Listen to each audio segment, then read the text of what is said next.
Sensex 83,400ના કોલમાં best entry ક્યાં બની શકે?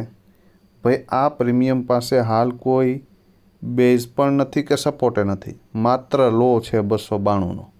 બરાબર, આ પ્રીમિયમમાં એન્ટ્રી તો ને તો જ કરી શકાય કે આ પ્રીમિયમ અહીંયાથી બાઉન્સ કરીને 393ની ઉપર એક 15 મિનિટની કેન્ડલનું ક્લોઝિંગ આપે અને ફરી પાછો 298ની નિયર બાય ક્યાંય ડીપ લેવા મળે તો એક ટ્રાય કરી શકાય. અને પહેલો ટાર્ગેટ 393 અને એની ઉપર જે હાઈ માર્યો હોય તે, અને આનાથી ઉપર જાય તો 585 સુધી જઈ શકે.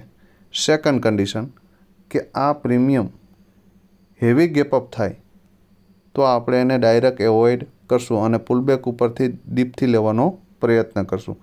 થર્ડ કન્ડિશન કે 292ની નીચે ગયું આ પ્રીમિયમ તો આની જગ્યા 33 રૂપિયા છે. 33થી 40ની આજુબાજુ ક્યાંય સપોર્ટ લેતું દેખાય તો અહીંયાથી 3x થઈ શકે.